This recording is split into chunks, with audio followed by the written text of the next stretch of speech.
What up, what up, what up, what up, what up? YouTube world, social media world. Welcome to another episode of 1990's hip hop. The Wonder Years. Working on volume 4 right here. We're going to be talking about a real Pacific year, which is 1993, folks. We're going to get deep into it. But before we get deep into it, I want you to subscribe. Hit that like motherfucking button for sure. If you're a fan of hip hop, you breathe and live it like I do. You know what I mean? Do your thing. If you're already a subscriber, then you're about to be in for a treat. And people who don't know about my channel, this is all about short films, documentaries, and all that good stuff. Bringing it to you the best way I could. Um, we're gonna get in straight into it, man. Straight into '93. Talk about my top 10 albums of '93. Everybody had their personal favorites, and feel free to tune in with your personal favorites and with the albums that you thought made a definitely stamp on the hip hop. I'm gonna talk about what these albums brought to hip hop as well. That for that particular year in '93, and we're gonna start out with Digable Planets. Man, it was like a jazzy group, really different. You know, there's like a breath of fresh air from a lot of other groups that we know, and a lot of groups that came out that was trash. A lot of the hip hop that was garbage, and not all the hip hop throughout the years was some pure hip hop. Let's put it that way. And they brought a breath of fresh air for that year. They had the name of that album was "Reaching a New Refutation of Time and Space." And it brought funness to hip hop. It brought us cool like that. And you hear that song on a lot of the commercials nowadays, and they play it in a lot of commercials, and a lot of us don't know where it came from, but came from that group. It wasn't like the Fugees, even though they had two male MCs and a one female. She had the smoothest voice ever, yo, man. Seriously, definitely smooth voice. I really like listening to her voice. Ladybug, yeah, definitely. Tupac came out with the famous album Strictly for My Niggas. He spelled it with a Z at the end. Got rid of the S. You know what I mean? Put a little spit on that. That album was phenomenal. One of my favorite albums, man, of Tupac. It had the hits on there like "Keep Your Head Up," "Holla If You Hear Me," which was one of my favorite joints because it was from the real famous hood movie "Above the Rim."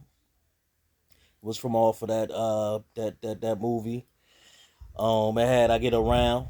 That's when he was still down with the digital underground and everything like that. But the album, you gotta hear this one particular track, man. For the all them I just mentioned off that album, you have to listen to "Last Words," man, with him, Ice T, and Ice Cube. Just imagine that. Them three on an album, yo. It was crazy. And then the last song, "The Five Deadly Venoms" with Tretch on it, phenomenal. You know what I mean? It brought you, that true grittiness to hip hop for that particular year. True MCing, you know what I mean? Uniqueness. The best way Tupac could bring it to you, man. To me, that was his rawest material on wax. Lords of the Underground came out with "Here Come the Lords." And they came out with Chief Rocker #1, Chief Rocker. They brought fun to hip hop, that raw MCing the hip hop. Unique because no group you can compare them to.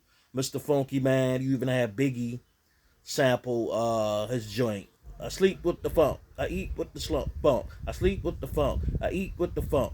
And even with the song "Give Me the Loot," you hear Biggie do it again. If you really, really, really listen to that song, you will hear Biggie using his his alter ego, this other self that he was using in the rhyme, you can see him using Mr. Funky Man as the other voice when he was like, "Where the cash at? Where the stash at?" You know what part I'm talking about on that song when he be rhyming like that. That whole persona was the Funky Man from Lords of the Underground. But they was a phenomenal group. Love them dudes, man.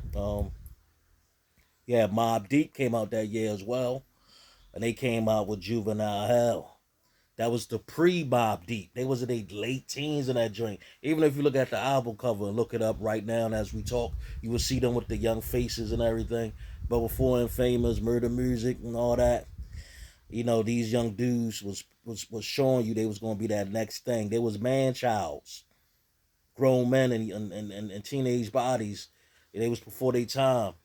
And but without them, it wouldn't have been the Capone and Noriegas. Wouldn't be no groups like that, man.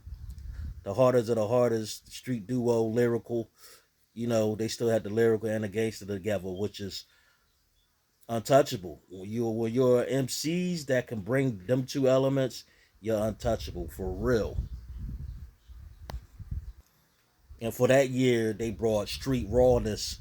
The Beat Nuts came out. The album that year was called Intoxicated Demons.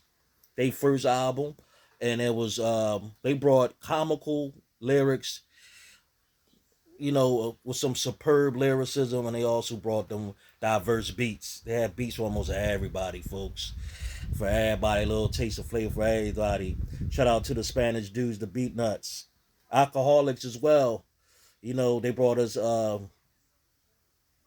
Task, man. And they continue to be, you know, lyrical dudes rhyming about back in the 90s what we used to do.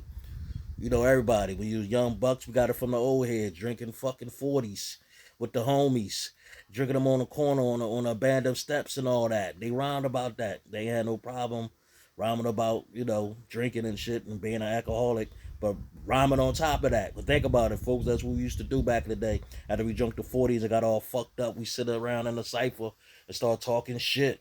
And that's what all the alcoholics was about. So they brought the comical with the lyrical, with the talking shit, and they skits. And they also brought us fucking Exhibit. Exhibit came from that crew, the alcoholic crew. Then we got the album, folks, the classic one of all.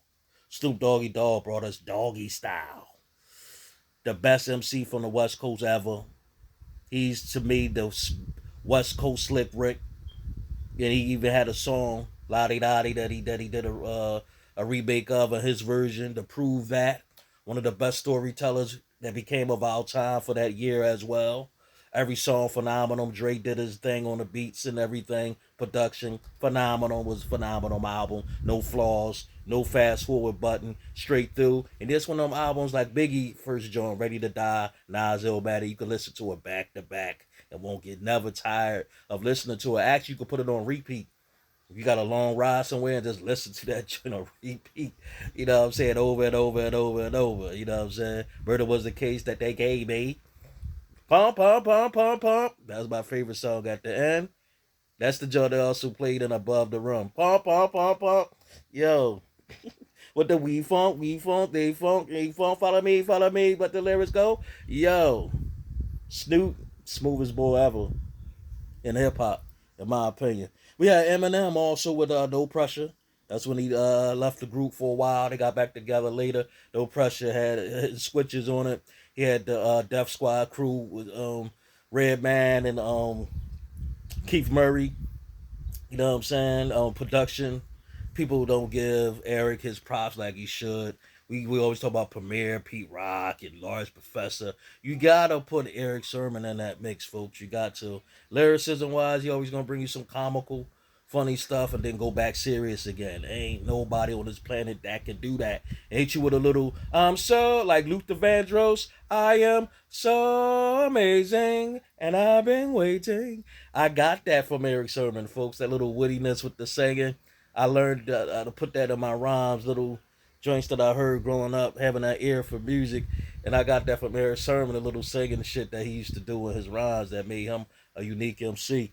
You had Onyx, folks. You had Onyx came out with Back the Fuck Up.